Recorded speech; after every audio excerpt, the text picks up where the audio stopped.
I love the Five Nights at Freddy's franchise. If you want to hear our audio drama we did in the FNAF World last Halloween special, check it out. It's called What in the Batman Fazbear.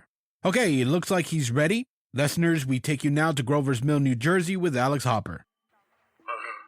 Ladies and gentlemen, this is Alex Hopper again. At the Wilmuth Farm, Grover's Mill, New Jersey.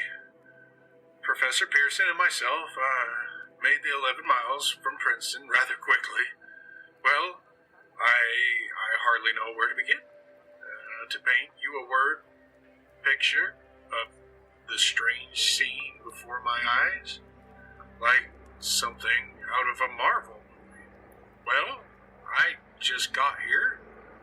I haven't had a chance to look around yet. I guess that's it. Yes, I guess that's the thing directly in front of me. Half buried in a vast pit.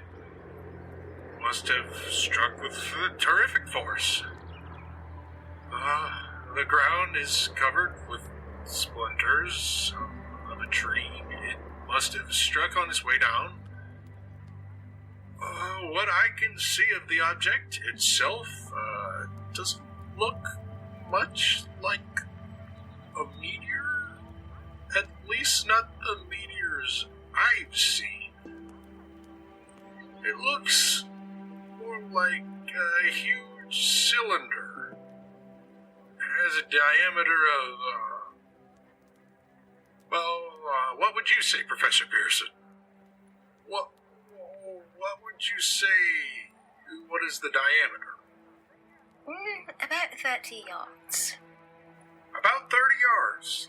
The metal on the sheath is, well, I've never seen anything like it. The color is sort of yellow-ish, white. Curious spectators are now pressing close to the object in spite of the efforts of the police to keep them back.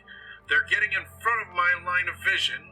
Would you mind standing to one side, please? One side, there. Stay to one side. While the policemen are pushing the crowd back, here's Mr. Wilmuth, owner of the farm here. He may have some interesting facts to add. Mr. Wilmuth, would you please tell the out-of-place listeners as much as you remember of this rather unusual visitor that dropped in your backyard? Step closer, please. Ladies and gentlemen, this is Mr. Wilmuth. Well, I was listening to a podcast. Closer and louder, please. Pardon me? Louder, please, and closer. Yes, sir. While I was listening to the podcast and kind of drowsing, that professor fellow was talking about Mars. So I was half dozing off. Yes, Mr. Wilmuth. Then what happened? As I was saying, I was listening to the podcast kind of halfway. Yes, Mr. Wilmuth. And then you saw something? Not first off. I heard something. And what did you hear? A hissing sound, like this. Kind of like a 4th of July rocket. Then what? Turned my ear out the window, and I would have swore I was to sleep and dreaming. Yes? I seen a kind of greenish streak, and then zingo, something smacked the ground, knocked me clear out my chair. Were you frightened, Mr. Wilmuth? Well, I ain't sure. I reckon I was kind of right. Thank you, Mr. Wilmuth. Want me to tell you some more? No, that's quite all right. That's plenty. Ladies and gentlemen, you've just heard Mr. Wilmuth, owner of the farm where this thing has fallen. I wish I could convey the atmosphere, the background of this fantastic scene. Hundreds of cars are parked in a field in the back of us. Police are trying to rope off the roadway leading to the farm, but it's no use. They're breaking right through. Cars' headlights through an enormous spot on the pit where the object's half buried. Some of the more daring souls are now venturing near the edge. Their silhouettes stand out against the metal sheet. One man wants to touch the thing. He's having an argument with the policeman. The policeman wins. Now, the ladies and gentlemen, there's something I haven't mentioned in all this excitement, but now it's becoming more distinct. Perhaps you've caught it already on your phone. Listen. Do you hear it? It's a curious humming sound that seems to come from inside the object. I'll move the microphone nearer. Now we're not more than 25 feet away. Can you hear it now? Oh, Professor Pierson, can you tell us the meaning of the scraping noise inside the thing? Possibly. The unequal cooling of its surface. I see. Do you still think it's a meteor, Professor? I don't know what to think. The metal casing is definitely extraterrestrial, not found on this Earth. Friction with the Earth's atmosphere usually tears holes in a meteorite. This thing is smooth and, as you can see, of cylindrical shape. Just a minute. Something's happening. Ladies and gentlemen, this is terrific. The end of the thing is beginning to flake off. The top is beginning to rotate like a screw. This thing must be hollow. She's moving. Look! The darn thing's unscrewing. Keep back, I tell you. Maybe it's trying to escape. Keep back there! Keep those idiots back! She's off! Look out there. Torque's loose. Stand back. Ladies and gentlemen, this is the most terrifying thing I have ever witnessed. Wait a minute. Someone's crawling out of the hollow top. Someone or something.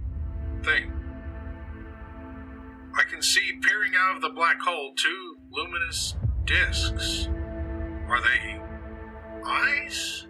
It must be a face? It might be? Good heavens.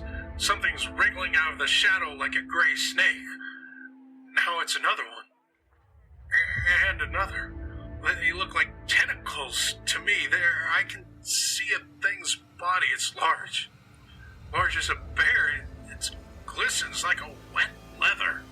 But that face, ladies and gentlemen, it's indescribable.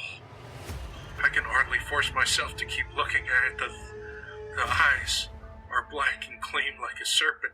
The mouth is V-shaped with saliva dripping from the rimless lips that seem to quiver and pulsate.